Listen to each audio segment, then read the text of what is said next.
বাঙালি মানে প্রতিভা, বাঙালি মানে লড়াই, আর বাঙালি মানে বিজয়। আমরা স্বাধীনতার জন্য লড়েছি, কিন্তু এখন সময় হয়েছে আরেকটা বিপ্লবের, ব্যবসার বিপ্লব। বন্ধুরা, আমি অভি, আর আপনাদের জন্য আজ নিয়ে এসেছি এমন একটা গল্প যা শুনলে আপনার শরীরে রক্ত টকবক করে ফুটবে। আপনি একজন বাঙালি, আপনিও ব্যবসা করতে পারবেন, তা বাড়ি বসেই। আজকের ভিডিওর বিষয়, কেমন করে বাঙালি ব্যবসায়ী হবে। বাঙালির গৌরবময় অতীত এবং আমাদের বর্তমান অবস্থা সম্পর্কে কিছু ধারণা দিই আপনাদের। এক সময় আমাদের বাঙালি সমাজ ছিল ভারতবর্ষের ব্যবসার প্রধান কেন্দ্রবিন্দু। আমরা শুধু ব্যবসায় সফল ছিলাম না, আমরা এই অঞ্চলে অর্থনৈতিক মেরুদণ্ডও ছিলাম। মশলার ব্যবসা, পাটের ব্যবসা, বস্ত্রশিল্প, সব ক্ষেত্রে আমাদের খ্যাতি ছিল সারা বিশ্বে। সেই সময় বাঙালির উদ্যোগী মনোভাব এবং কর্মক্ষমতা ছিল অনন্য। অথচ এখন আমরা অনেকটাই পিছিয়ে পড়েছি। কেন এমন হলো? এর প্রশ্নের উত্তর বুঝতে গেলে আমাদের নিজেদের আত্মবিশ্বাস এবং মানসিকতার অভাব প্রধান কারণ হিসাবে উঠে আসে। এরপরে আসি একসময় বাঙালির ব্যবসায়িক দাপট। বাঙালির ব্যবসার গৌরবময় অতীত নিয়ে আলোচনা করতে গেলে পাটের কথা না বললেই না। পাট ব্যবসার স্বর্ণযুগ। পাটকে একসময় সোনালী আঁশ বলা হতো। সারা বিশ্বে পাটের চাহিদা ছিল আকাশচুম্বী, আর সেই ব্যবসার কেন্দ্র ছিল বাঙালি নদীর তীরবর্তী অঞ্চল। এখান থেকে পাট বিদেশে রপ্তানি হতো এবং বাংলার কৃষক থেকে শুরু করে ব্যবসায়ীরা এই ব্যবসার মাধ্যমে সমৃদ্ধি অর্জন করছিল। তারপর আসি মশলার ব্যবসায়। আমাদের মশলার মান আর ঘ্রাণ ছিল অতুলনীয়। বাংলার ব্যবসায়ীরা নিজেদের দক্ষতায় এই মশলা সারা বিশ্বে পৌঁছে দিতেন। এই ব্যবসার জন্য আমাদের সমাজের অনেকেই ধনী ও সম্মানিত হয়েছিলেন। এরপর আসি বস্ত্রশিল্পের খ্যাতি সম্পর্কে। ঢাকা এবং মুর্শিদাবাদ ছিল মসলিন কাপড় তৈরির জন্য বিখ্যাত। এই মসলিন কাপড় ছিল এত সূক্ষ্ম যে এটি সারা বিশ্বে রাজকীয় পরিবারের ব্যবহৃত হতো। তাহলে আমরা এত ভালো অবস্থান থেকে এখন পিছিয়ে গেলাম কেন? তার প্রধান কারণ হচ্ছে নিজেদের উপর বিশ্বাস হারানো। আমাদের গৌরবময় অতীত থাকলেও আজ আমরা সেই আত্মবিশ্বাস হারিয়ে ফেলেছি। মনে করি ব্যবসা মানে বড় পুঁজি লাগে। আমাদের একটি সাধারণ ভুল ধারণা হলো ব্যবসা শুরু করতে প্রচুর টাকা লাগবে। তাই যারা ব্যবসার কথা ভাবেন তারা প্রথমে পুঁজি নিয়ে চিন্তা শুরু করে দেন। এই মানসিকতাই তাদের ব্যবসা স্বপ্ন দেখা থেকে বিরত রাখে। তারপরে একটা পয়েন্ট আসি, যেটা না বললেই নয়, টাকা আর জমি জমার প্রয়োজনীয়তার ভুল ধারণা। আগে হয়তো ব্যবসা করার জন্য জমি জমা বড় বিনিয়োগের প্রয়োজন ছিল, কিন্তু আজকে ডিজিটাল যুগে আপনার ব্যবসা করার জন্য বড় অফিস বা জমি লাগবে না। এখনকার ব্যবসা হলো জ্ঞান, দক্ষতা আর প্রযুক্তির উপর নির্ভরশীল। এর পরের পয়েন্টটা আমাদের প্রধান কারণ, ঝুঁকি নেওয়ার ভয়। আমরা অনেকেই মনে করি ব্যবসা মানেই বড় ঝুঁকি, যদি ব্যর্থ হই তাহলে কি হবে, এই ভয় আমাদের এগিয়ে যেতে বাধা দেয়। অথচ সফলতার পথে ব্যর্থতা একটি সাধারণ বিষয়। এর পরে একটা পয়েন্ট আসে, আজকের যুগে ব্যবসার নতুন সংজ্ঞা। বর্তমান যুগ ডিজিটালের যুগ। এখন ব্যবসা করতে গেলে আর প্রচুর টাকা বা বিশাল কাঠামোর প্রয়োজন হয় না। এখন আপনার যা দরকার তা হলো জ্ঞান, বৃদ্ধি, ইচ্ছাশক্তি। তা প্রথমে আসি জ্ঞানের কথায়। আপনার যদি একটা নির্দিষ্ট বিষয়ে ভালো জ্ঞান থাকে তবে সেটি দিয়ে ব্যবসা শুরু করা সম্ভব। উদাহরণ, ধরুন আপনি যদি রান্না জানেন, তবে সেটা নিয়ে ইউটিউবে চ্যানেল খুলে আয় করুন। কে বারণ করেছে? এরপর আসি বুদ্ধির কথা। ব্যবসায় সফল হওয়ার জন্য বুদ্ধি প্রয়োগ খুবই গুরুত্বপূর্ণ। উদাহরণ, আপনি যদি বুঝতে পারেন কেন পণ্য বা সেবা বাজারে চাহিদা পূরণ করতে পারে, তাহলে সেই প্রয়োজন মেটানোর জন্য একটি সঠিক পরিকল্পনা করুন। এরপর আসি ইচ্ছাশক্তির কথা। ইচ্ছাশক্তি ছাড়া কোনো কাজই সফল হওয়া সম্ভব নয়। একবার যখন ঠিক করবেন যে আপনি ব্যবসা করবেন, তখন সব প্রতিবন্ধকতাকে উপেক্ষা করে লেগে থাকতে হবে। এর পরের পয়েন্টে আসি, কেন আমরা পিছিয়ে পড়ছি। আমাদের অতীত এত সমৃদ্ধ হওয়ার পরও আজ আমরা পিছিয়ে আছি। এর পেছনে কয়েকটি কারণ আছে, প্রধানত 4টি কারণ আমরা এখানে তুলে ধরছি। 1. আত্মবিশ্বাসের অভাব। আমাদের মনে হয় আমরা পারবো না, অথচ বাঙালিদের মেধা এবং দক্ষতা আজও সারা বিশ্বে প্রশংসিত। 2. উদ্যোগী মনোভাবের অভাব। আমরা অনেকেই চাকরি করার দিকে বেশি মনোযোগ দিই, কারণ চাকরি অনেকটা নিরাপদ মনে হয়। ব্যবসায় ঝুঁকি আছে, এই ভয় আমাদের পেছনে আরও ঠেলে দেয়। 3. নেতিবাচক পরিবেশ। পরিবার এবং সমাজ অনেক সময় ব্যবসার ক্ষেত্রে মানুষকে নিরুৎসাহিত করে। তোমার এটা করা উচিত হবে না, বা চাকরির চেষ্টা করো, ব্যবসা করো না। এই ধরনের কথাগুলো আমাদের ব্যবসার প্রতি আগ্রহ কমিয়ে দেয়। একদম লাস্টে যে পয়েন্টটা না বললেই না, সেটা হচ্ছে ব্যর্থতার প্রতি ভীতি। আমরা যদি ব্যর্থ হই তাহলে লোকে কি বলবে? এই প্রশ্ন আমাদের মধ্যে গভীর ভয় সৃষ্টি করে। কি আমি ঠিক বলছি তো? এরপরে পরের পয়েন্টে আসি। কিভাবে এই অবস্থান পরিবর্তনে সম্ভব? আমাদের নিজেদের চিন্তাধারাকে বদলাতে হবে। ১. ছোট থেকে শুরু করুন। মানে ব্যবসা মানে বড় পুঁজি নয়। আপনি ছোট থেকে একটি কাজ শুরু করতে পারেন। উদাহরণ, অনলাইনে টিউশন দেওয়া বা ছোট পণ্য বিক্রি করা। ২. ডিজিটাল মাধ্যম ব্যবহার করুন। যেমন আজকের দিনে ফেসবুক, ইনস্টাগ্রাম, ইউটিউবের মতো প্ল্যাটফর্মে নিজেদের ব্যবসা শুরু করা খুবই সহজ। উদাহরণ, আপনি যদি কাপড় বিক্রি করতে চান, তবে এটি ফেসবুকে পেজ খুলুন। এই ফেসবুক পেজ খুলে আপনি প্রত্যেকদিন আপনার কাপড়ের ছবি নিয়ে পোস্ট করতে থাকুন। এর ফলে কি হবে? আপনার ফেসবুকে যতজন ফ্রেন্ড আছে, তারা আপনার পোস্টটি দেখতে পারবে। তাহলে এর ফলে কি হচ্ছে? আপনার যে ব্র্যান্ড, আপনার যে কাপড়টা, আপনার যে কাপড়ের যে কালার বা তার কাপড়ের নামের যে ব্র্যান্ডটা, সেই পরিচিতিটা আপনার সব বন্ধুদের কাছে চলে যাচ্ছে। এর ফলে ধরুন, সেই বন্ধুদের মধ্যে ধরুন কারণ আপনার কাপড় কিনতে আগ্রহী হলো। সে আপনার সাথে যোগাযোগ করছে। এর ফলে কি হচ্ছে? আপনি এই ফেসবুক থেকে, সোশ্যাল মিডিয়া থেকে আপনি ব্যবসা করতে পারছেন। কি আমি ঠিক বলছি তো? এরপর হচ্ছে নেতিবাচক চিন্তা থেকে মুক্ত হন। ব্যবসা মানে ব্যর্থতা না, ব্যর্থতা মানে শেখা। যদি ১ম এ সফল না হন, তবে আবার চেষ্টা করুন না। কি অসুবিধা আছে? এরপর আসি লাস্টে, অন্যদের কাছ থেকে শিখুন। সফল বাঙালিদের গল্প পড়ুন। যারা শূন্য থেকে শুরু করে আজ সফল হয়েছে। তাদের জীবন থেকে অনুপ্রেরণা নিন। আমাদের অতীত প্রমাণ করে বাঙালিরা ব্যবসায়িক মেধা এবং দক্ষতায় সেরা। কিন্তু নিজেদের বিশ্বাস হারানোর কারণে আমরা এখন পিছিয়ে পড়েছি। আজকের ডিজিটাল যুগে ব্যবসার জন্য বড় পুঁজি বা জমির প্রয়োজন নেই। প্রয়োজন শুধু সঠিক পরিকল্পনা, ইচ্ছাশক্তি এবং কঠোর পরিশ্রম।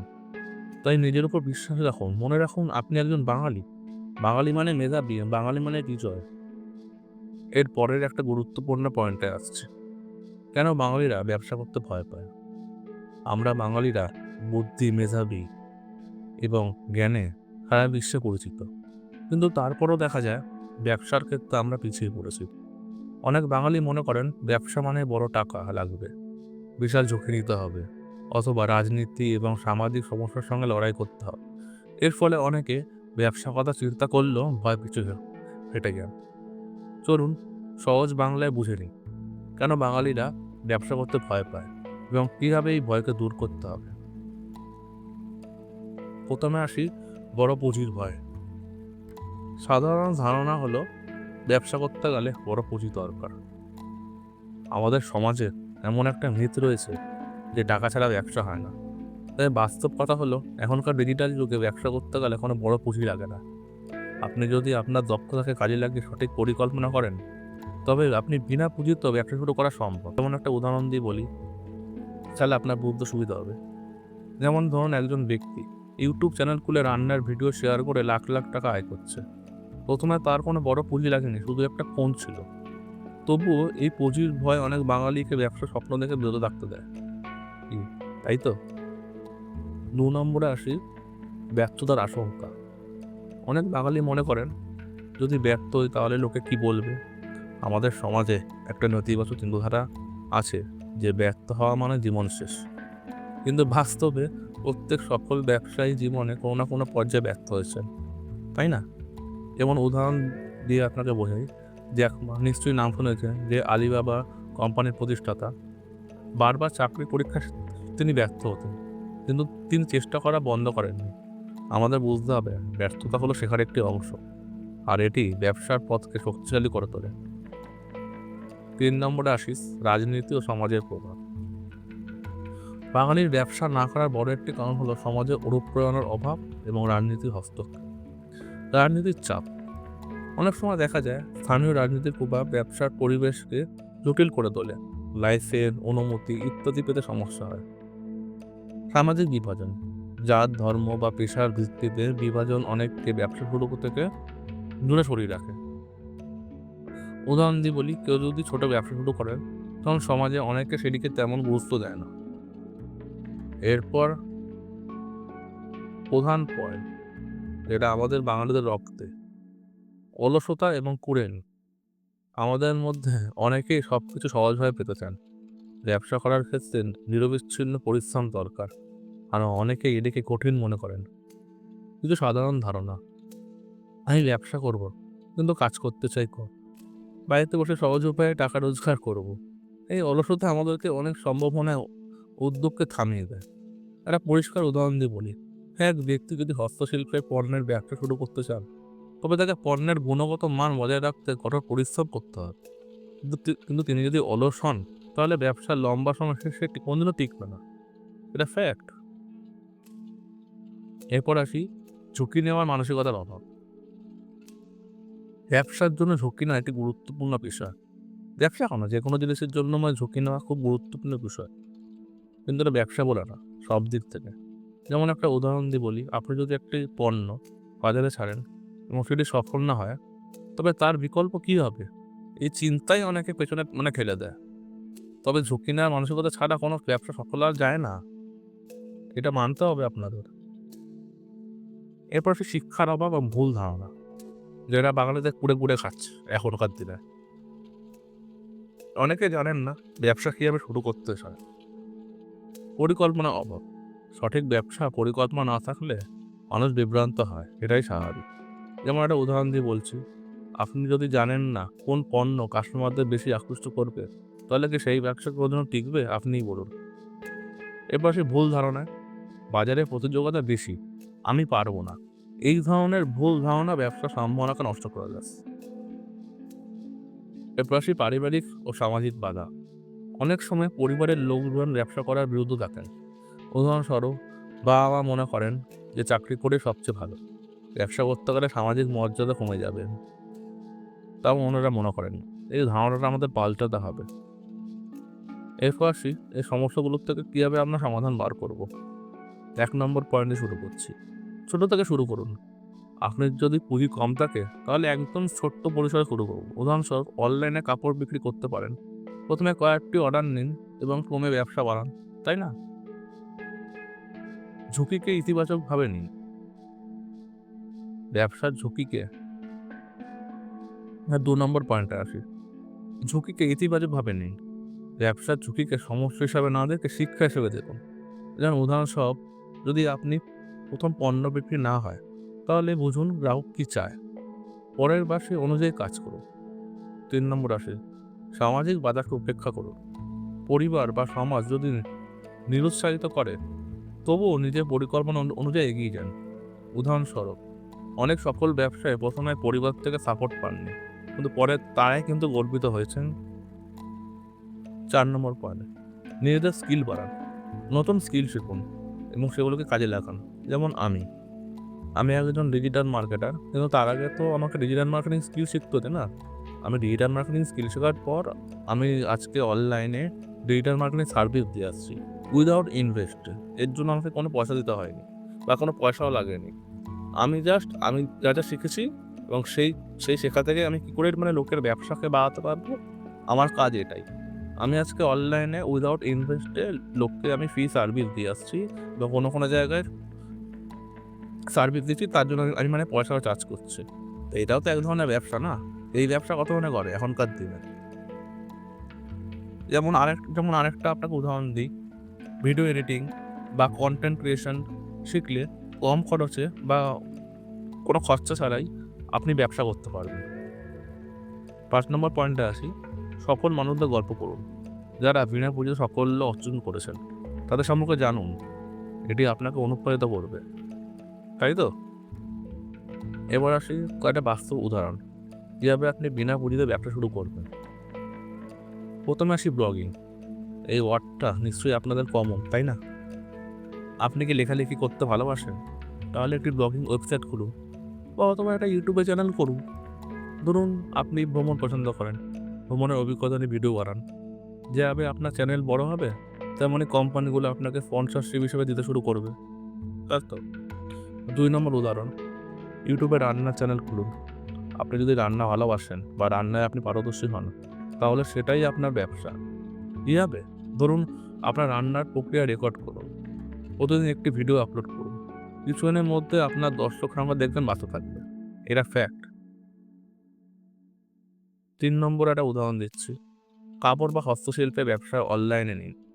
যেমন আপনার যদি ছোট একটি দোকান থাকে, তখন সবাই সেটিকে অনলাইনে নিয়ে যান না? Instagram, Facebook এ পেজ খুলুন। ওদের নিয়মিত পণ্যগুলি ছবি পোস্ট করুন। অর্ডার নিন এবং ডেলিভারি করুন। সিম্পল। এরপর আসি একটা গুরুত্বপূর্ণ পয়েন্টে, টিউশনি। এই ওয়ার্ডটা খুব কমন, তাই না? আমি একসময় প্রচুর টিউশনি করেছি। আমি আমার কলেজ লাইফে প্রচুর টিউশনি করেছি এবং এখন আমার অনেক বন্ধুরা টিউশনিও করছে এবং সেটাকে কিভাবে করছে ব্যবসার দিক থেকে অনলাইনে, এটা আপনাদের বললে আপনারা বুঝতে পারবেন এবং আমার মতো অনেকে এখনও টিউশনি করছে আশা করি। ধরুন আপনি লোকের বাড়ি থেকে পড়াচ্ছেন, ঠিক আছে? কিন্তু আপনি লোকের বাড়িতে যাচ্ছেন কেন? আপনার মূল্যবান সময় নষ্ট করে? আপনি আপনার ঘরে বসে Zoom বা Google Meet ব্যবহার করে টিউশনি করান না? আপনি যেখানে লোকের বাড়িতে গিয়ে ১ জনকে ৩ জনকে পড়াচ্ছেন, সেখানে আপনি এক জায়গায় ঘরে বসে একটা Zoom মিটিংয়ে বা Google-এ ১০-১২ জন স্টুডেন্ট নিয়ে পড়াশোনা করলে আপনার আয়টা কত হতে পারে একবার ভেবে দেখেছেন? মজার বিষয় না? একবার ভেবে দেখুন। এরপর একটা পয়েন্ট আসি, ডিজিটাল সার্ভিস প্রোভাইডার, যেটা আমি করে থাকি এখন এই মুহূর্তে, সত্যি কথা বলতে। আপনি যদি ডিজিটাল স্কিল বা যেমন graphic design, video editing, content writing জানেন, তাহলে Fiverr, Upwork-এর মতো ফ্রিল্যান্সিং প্ল্যাটফর্মগুলোতে নিজের প্রোফাইল খুলুন। যেমন আমার আছে, আমার Fiverr-এ প্রোফাইল আছে, freelancing.com-এ প্রোফাইল আছে। এখান থেকে আমি ডিজিটাল সার্ভিস প্রোভাইড করি। সেখান থেকে আমাকে কাজ দেয় এবং সেই কাজগুলো করে আমি প্রচুর পয়সা কামাতে পারি। তেমনই আপনি কিছু স্কিল শিখুন এবং আপনি দেখবেন সারা বিশ্ব থেকে মানুষ আপনার কাছে কাজ নিয়ে আসছে। এটা ফ্যাক্ট। আমি নিজে করেছি। তাই আপনাদের বলছি। আপনারা ট্রাই করুন, আপনারাও পারবেন। এরপর আসি, কিভাবে বাঙালি নিজেদের উপর আস্থা ফিরে পাবে? আমরা বাঙালিরা বুদ্ধিতে সবার আগে, তাই না? কিন্তু আমাদের যেটা প্রয়োজন তা হলো নিজেদের উপর বিশ্বাস। আজকের দিনে সবচেয়ে বড় সম্পদ কি জানেন? জ্ঞান, যেটা অনেকের নেই এই মুহূর্তে। কথাটা শুনতে খারাপ লাগলেও এটাই বাস্তব। আর সেটা ব্যবহার করে আপনি ঘরে বসেই লক্ষাধিক টাকা আয় করতে পারেন। আপনারা যদি মনে করেন ব্যবসা মানে বড় বড় অফিস, বিলাসবহুল জীবনযাপন, তাহলে সেটা ভুল। আজকের দিনে ব্যবসা মানে স্মার্ট কাজ। আর এই স্মার্ট কাজ আমরা বাঙালিরাই পারি, তাই না? যেমন উদাহরণস্বরূপ আপনাকে কয়েকটা উদাহরণ দিই কয়েকজন লোকের, তাহলে আপনারা বুঝতে পারবেন এরা কেমনভাবে স্মার্ট কাজ করেছেন। জেফ বেজোস, নিশ্চয়ই নাম শুনেছেন, অ্যামাজনের মালিক। ছোট থেকে শুরু করে আজকে সে বিশ্বের শীর্ষ একটা ব্র্যান্ড। কীভাবে শুরু করেছিলেন? ১৯৯৪ সালে জেফ বেজোস তার গ্যারেজে বসে শুধুমাত্র বই বিক্রির জন্য একটি ওয়েবসাইট চালু করেছিলেন। তখন তিনি তেমন কোনো বড় পুঁজি নিয়ে শুরু করেননি। ধীরে ধীরে কাস্টমারদের চাহিদা বুঝে বই ছাড়া অন্যান্য পণ্য যোগ করতে থাকেন। আজকের অবস্থান, এখন অ্যামাজন একটি $1 ট্রিলিয়ন কোম্পানি এবং বিশ্বের সবচেয়ে বড় ই-কমার্স প্ল্যাটফর্ম। এর একটাই উপদেশ, ছোট থেকে শুরু করুন এবং সময়ের সঙ্গে কাস্টমারের চাহিদা অনুযায়ী ব্যবসা করান। তাহলে আপনার সাফল্য আসতে কেউ আটকাতে পারবে না। এরপরে আসি জ্যাক মা। কিছুক্ষণ আগে তার সম্পর্কে একটু সামান্য কিছু বলেছিলাম, এখন একটু বিস্তারিতভাবে বলি, তাহলে আপনার বুঝতে সুবিধা হবে। ইনি একজন সাধারণ শিক্ষক ছিলেন। আজকে তার একটি বিশ্বব্যাপী ই-কমার্সের সাম্রাজ্য আছে। কীভাবে শুরু করেছিলেন জানেন? জ্যাক মা ছিলেন একজন ইংরেজি শিক্ষক ছিলেন। কোনো প্রযুক্তিগত দক্ষতা বা পুঁজি ছাড়াই তিনি ১৯৯৯ সালে আলিবাবা শুরু করেন। তিনি কেবলমাত্র তার আত্মবিশ্বাস ও কঠোর পরিশ্রমের ভরসা রেখেছিলেন। আজকের অবস্থান, আলিবাবা এখন বিশ্বের অন্যতম বড় ই-কমার্স প্ল্যাটফর্ম, যার মাধ্যমে কোটি কোটি ছোট ব্যবসা বিশ্বব্যাপী বিক্রি করছে। এর একটা উপদেশ কি? প্রযুক্তি বা বড় পুঁজির অভাব থাকলেও আপনার ভিশন যদি পরিষ্কার থাকে, তবেই আপনি সফল হতে পারেন। কেউ অপেরা উইনফ্রের নাম শুনেছেন? বিনা পুঁজিতে একটি মিডিয়া সাম্রাজ্য যেভাবে শুরু করেছিলেন জানেন? অপেরা খুব দরিদ্র পরিবার থেকে উঠে এসেছিলেন। কোনো ধরনের আর্থিক সাহায্য ছাড়াই তিনি টিভি শোতে হোস্ট হিসাবে নিজের কেরিয়ার শুরু করেন। তার দক্ষতা, পরিশ্রম এবং আবেগ তাকে মিডিয়া দুনিয়ায় অপ্রতিহত করে তোলে। আজকের অবস্থান, অপেরা উইনফ্রে নেটওয়ার্ক নামে তার নিজস্ব মিডিয়া কোম্পানি চালাচ্ছেন এবং তিনি বিলিনিয়ার। ভাবতে পারছেন একবার?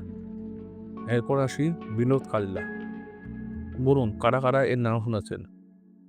যদি শুনে থাকে বিনোদ কাজলার নাম, তাহলে কমেন্ট বক্সে জানান। এই বিনোদ কাজলা কে জানেন? শূন্য থেকে $1 বিলিয়ন ভেঞ্চার আজকে ক্যাপিটাল ফার্ম একটা। কীভাবে শুরু করেছিলেন জানেন? বিনোদ কাজলা ভারতের একটি ছোট্ট গ্রাম থেকে উঠে এসেছিলেন। নিজের শিক্ষা এবং আইডিয়া নিয়ে তিনি সিলিকন ভ্যালিতে পা রাখেন এবং সেখানে খোসলা ভেঞ্চার প্রতিষ্ঠা করেন। আজকের অবস্থান, খোসলা ভেঞ্চার এখন বিশ্বব্যাপী স্টার্ট আপে বিনিয়োগ করে। ভাবতে পারছেন একবারও? তাই এরা যদি পারে, আপনারা কেন পারবেন না? একবার বলুন তো। আচ্ছা, এরা তো সব নন বেঙ্গলি। এবার বাঙালিদের কিছু উদাহরণ দিই, বা ভারতের কিছু উদাহরণ দিই, যার জন্য আপনি একটু বেশি মোটিভেটেড হতে পারেন আশা করি। আপনি যদি নিজের দক্ষতা আর সমস্যা সমাধান করার মতো আইডিয়া নিয়ে কাজ শুরু করেন, তবে আপনি একটি বড় ব্র্যান্ড তৈরি করতে পারেন। যেমন বাংলাদেশের পাঠাও খুব সাধারণ রাইড শেয়ারিং অ্যাপ্লিকেশন দিয়ে শুরু হয়েছিল, এখন একটি বড় ব্র্যান্ড। তারপর হচ্ছে ভারতের বাইজুস, ইন্ডিয়ার টিমে একসময় স্পন্সর ছিল। ভাবতে পারছেন এরা কি করতে জানেন? বাড়ি থেকে শিক্ষার্থীদের পড়ানোর জন্য ছোট পরিসরে শুরু হয়েছিল, এখন এটি বিশ্বের অন্যতম বৃহৎ এডুকেটেড ব্র্যান্ড একটা। তা আপনার যদি একটি আইডিয়া থাকে তাহলে আজই শুরু করুন। মনে রাখুন, বড় পুঁজি নয়, বরং বড় স্বপ্ন এবং কাজের প্রতি মনোযোগী সফলতার চাবিকাঠি। এরপর আসি সামাজিক মাধ্যমে কীভাবে আপনি ব্র্যান্ড তৈরি করবেন। সামাজিক মাধ্যম হলো আজকের দিনে ব্র্যান্ড তৈরি করার সবচেয়ে শক্তিশালী প্ল্যাটফর্ম। আপনার ব্যবসা বড় হোক বা ছোট, সঠিক স্ট্র্যাটেজি ব্যবহার করলে আপনি আপনার ব্র্যান্ডকে জনপ্রিয় করে তুলতে পারবেন। কীভাবে শুরু করবেন? একটি নির্দিষ্ট লক্ষ্য ঠিক করুন। আপনার ব্র্যান্ডের উদ্দেশ্য কী? কার কাছে পৌঁছতে চান? উদাহরণস্বরূপ, আপনি যদি হস্তশিল্প বিক্রি করেন, তাহলে আপনার টার্গেট হতে পারে ক্রিয়েটিভ প্রোডাক্ট পছন্দ করা মানুষ। ঠিক বলছি তো?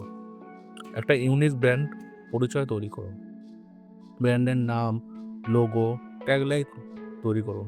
উদাহরণস্বরূপ, বাংলা শৈল নামে একটি পেজ, যেখানে হস্তশিল্প পণ্য বিক্রি হয়, তাদের লোগোতে গ্রামীণ ঐতিহ্যের ছাপ থাকে।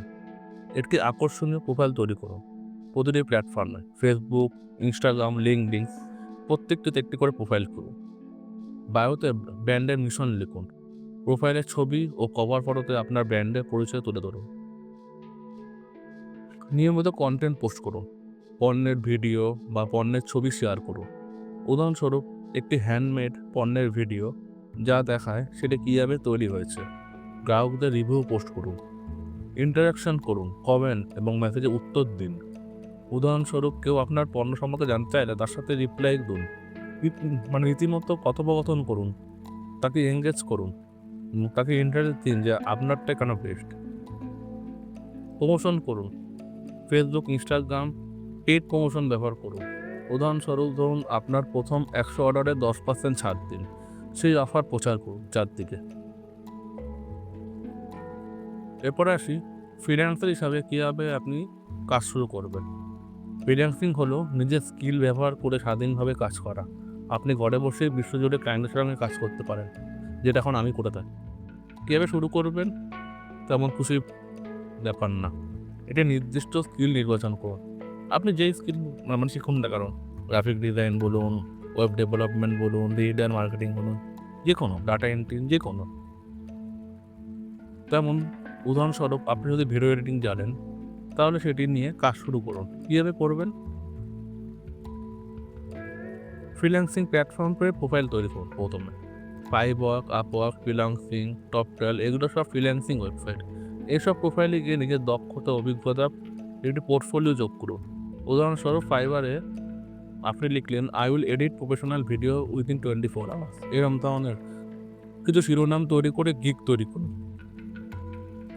ছোটো থেকে শুরু করুন না, প্রথমের দিকে কম দামে কাজ নিন। এটি আপনাকে রেটিংয়ে রিভিউ পেতে সাহায্য করবে। উদাহরণস্বরূপ, প্রথম কাজ হিসাবে আপনি $5 নিলেন পার আওয়ারে। সেটা আপনার রিভিউ আস্তে আস্তে বেড়ে তারপর যখন দেখছেন যে আপনার রিভিউ 4.5 স্টার, 5 স্টারের কাছাকাছি যখন চলে গেছে, তখন আপনার দামটা বাড়িয়ে দিন। তখন আপনি $5 বদলে $50 বা $500 পার আওয়ার দিন, তাই না? এরকম ধরনের কোনো প্রজেক্ট যদি থাকে, কেন? দেখুন, লোকে প্রথমে আসবে, সে কম দামেই খুঁজবে, তাই না? কিন্তু যখন দেখবে তার একটা এক্সপিরিয়েন্স আছে এবং সে এত অনেকগুলো কাজ করেছে, তো তার প্রতি তার বিশ্বাসযোগ্যতাটা আরেকটু বাড়বে। তো তখন সে বেশি পয়সা দিয়েও তার থেকে কাজটা নেবে। কারণ তার কাজের দরকার। তখন সে দামটা দেখবে না। ঠিক বলছি তো? এবার ক্লায়েন্টের সাথে ভালো সম্পর্ক রাখুন। ধরুন আপনি কোনো প্রজেক্টে কাজ পেলেন, সে কাজ হয়ে যাওয়ার পরও আপনি ক্লায়েন্টের সাথে সম্পর্ক নষ্ট করবেন না। তার সাথে সারাক্ষণ যোগাযোগ রাখুন, তার সাথে এনগেজমেন্ট থাকুন। সময়মতো কাজ ডেলিভারি করুন ক্লায়েন্টদের। ক্লায়েন্টদের চাহিদা বোঝার চেষ্টা করুন। উদাহরণস্বরূপ, ক্লায়েন্ট যদি চায় ভিডিওটি একটি নির্দিষ্ট টেক্সট যোগ করতে হবে, হুম? বা ক্লায়েন্টের সাথে ভালোমতো সম্পর্ক বজায় রাখুন। ধরুন আপনার কোনো প্রজেক্ট কমপ্লিট হয়ে গেল, বা আপনার কোনো প্রজেক্ট কমপ্লিট করতে হবে। ক্লায়েন্টকে সময়মতো তার ডেলিভারি দিন। ক্লায়েন্টের চাহিদা বোঝার চেষ্টা করুন। উদাহরণস্বরূপ, ক্লায়েন্টের যদি চায় ভিডিওতে একটি নির্দিষ্ট টেক্সট যোগ করতে, তা গুরুত্ব দিয়ে করুন। নিজের কাজগুলো প্রচার করুন। সোশ্যাল মিডিয়াতে শেয়ার করুন। আপনার কাজের সেরা উদাহরণ পোস্ট করুন। এবার আসি, ছোট ব্যবসার জন্য সেরা প্ল্যাটফর্মগুলি কোনগুলো? যেমন অনলাইনে ছোট ব্যবসার জন্য সেরা প্ল্যাটফর্মগুলো কী আছে? Facebook marketplace. ফ্রিতে পণ্য বিক্রি শুরু করতে পারেন। উদাহরণস্বরূপ, হাতে বানানো গয়না বা জামা বিক্রি করতে পারেন। ইনস্টাগ্রাম ভিজুয়াল কন্টেন্ট শেয়ারের জন্য সেরা। উদাহরণস্বরূপ, একটি সুন্দর প্রোডাক্ট ফটো তুলে পোস্ট করুন। তারপর অ্যামাজন, ফ্লিপকার্ট আপনার পণ্যকে বড় বাজারে পৌঁছানোর জন্য এগুলো আদর্শ। যেমন নিজের তৈরি মশলা বা হস্তশিল্পের প্রোডাক্ট এখানে বিক্রি করুন। ইউটিউব নিজের ব্যবসা প্রচারের জন্য ভিডিওটি তৈরি করুন। উদাহরণস্বরূপ, কীভাবে আমি আমার ব্যবসা শুরু করলাম, এই ধরনের ভিডিও। তারপর হোয়াটসঅ্যাপ বিজনেস করতে পারেন। কাস্টমারদের সঙ্গে সরাসরি যোগাযোগ করতে সাহায্য করে। উদাহরণস্বরূপ, যেমন একটা এক্সাম্পল দিয়ে বলছি, এবার এরপর আসি হোয়াটসঅ্যাপ বিজনেস। কাস্টমারদের সঙ্গে সরাসরি যোগাযোগ করতে সাহায্য করে। যেমন একটা এক্সাম্পল দিয়ে বলছি, নতুন পণ্য বা অফারের লিস্ট কাস্টমারদের পাঠান। এটি সফল ব্যবসার পেছনে দীর্ঘমেয়াদী পরিকল্পনা গুরুত্ব অনেক। আপনার লক্ষ্য ঠিক করুন। ১ বছরের মধ্যে কী অর্জন করতে চান, বা ৫ বছরের মধ্যে কী চান? উদাহরণস্বরূপ, প্রথম বছরে ৫০ জন কাস্টমার, ৫ বছরের মধ্যে ৫০০ জন কাস্টমার, এই ধরনের অর্জন লক্ষ্য করুন। মার্কেট রিসার্চ করুন। আপনার প্রতিযোগীদের স্ট্র্যাটেজি কী? উদাহরণস্বরূপ, প্রতিযোগীদের মূল্য নির্ধারণ, কন্টেন্টের কৌশল বিশ্লেষণ করুন। ধাপে ধাপে পরিকল্পনা করুন। মাসিক বা ত্রৈমাসিক পরিকল্পনা করুন। উদাহরণস্বরূপ, প্রথম ৩ মাসে ইনস্টাগ্রামে ১০০০ ফলোয়ার অর্জনের লক্ষ্য রাখুন। বাজেট তৈরি করুন। আপনার আয় এবং ব্যয়ের হিসাব রাখুন। উদাহরণস্বরূপ, যদি প্রথম মাসে ১০,০০০ খরচা হয়, তাহলে কীভাবে কভার করবেন তা ভাবুন। গ্রাহকদের সন্তুষ্টি নিশ্চিত করুন। গ্রাহকদের থেকে ফিডব্যাক নিন এবং তা কাজে লাগান। উদাহরণস্বরূপ, নতুন প্রোডাক্ট লঞ্চ করার আগে কাস্টমারদের মতামত নিন যে এই প্রোডাক্টটা আপনাদের জন্য ঠিক কিনা। পরিকল্পনা স্থির রাখুন। কনসিস্টেন্সি হলো সফলতার চাবিকাঠি। এটা আপনাকে মানতেই হবে এবং এটাই ফ্যাক্ট। উদাহরণস্বরূপ, প্রতিদিন একটি নতুন পোস্ট শেয়ার করার নিয়ম তৈরি করুন। ডেইলি শিডিউল করুন। নতুন কিছু শিখুন না। যেমন আপনি বাজারে পরিবর্তনের সঙ্গে মানিয়ে চলার জন্য নিজেকে আপডেট রাখুন। উদাহরণস্বরূপ, ডিজিটাল মার্কেটিং বা এসইও কোর্স শিখুন। যদি কোনো হেল্প লাগে আমরা তো আছি, বিশেষ করে আমি তো আছি। নতুন কিছু শিখুন না। বাজারে পরিবর্তন নতুন কিছু শিখুন। বাজারের পরিবর্তনের সঙ্গে মানিয়ে চলার জন্য নিজেকে আপডেট রাখুন। ডিজিটাল মার্কেটিং এবং এসইও কোর্স করুন, যেটা আমি করে থাকি। আপনার যদি মনে হয় যে আপনি ডিজিটাল মার্কেটিং বা এসইও কোর্স শিখতে চান, তো অতি অবশ্যই আমার সাথে যোগাযোগ করুন। আমি এবং আমাদের যে গ্রুপ আছে, তারা খুব অল্প খরচার মধ্যে এই ডিজিটাল মার্কেটিং কোর্স আমরা শিখিয়ে থাকি। তো বন্ধুরা, সময় কিন্তু চলে যাচ্ছে। সময় কিন্তু আমাদের জন্য অপেক্ষা করবে না। আজ থেকে নিজের ভেতরের ব্যবসায়িক ক্ষমতাটাকে জাগিয়ে তুলুন। আপনি যা পারেন তা এই পৃথিবী আর কেউ পারে না। বাঙালি মানে অদম্য। তাই বন্ধুরা, সাহস করুন, শুরু করুন। তবে মনে রাখবেন, আমি আছি আপনাদের পাশে। আমি অভি, আর আমি চাই বাঙালি হোক আবার ভারতের ব্যবসার কেন্দ্রবিন্দু। বন্ধুরা, যদি আপনি এই ভিডিওটা দেখে অনুপ্রাণিত হন, তবে কমেন্টে লিখুন আমি পারবো। আর যদি আপনার কোনো সাহায্য লাগে, আমাকে ফোন করুন। আজই আপনার ব্যবসা যাত্রা শুরু করুন। ভিডিওটি ভালো লাগলে অবশ্যই লাইক করুন, শেয়ার করুন এবং নিচের দেওয়া বেল আইকনে টিপে সাবস্ক্রাইব করতে ভুলবেন না। ধন্যবাদ।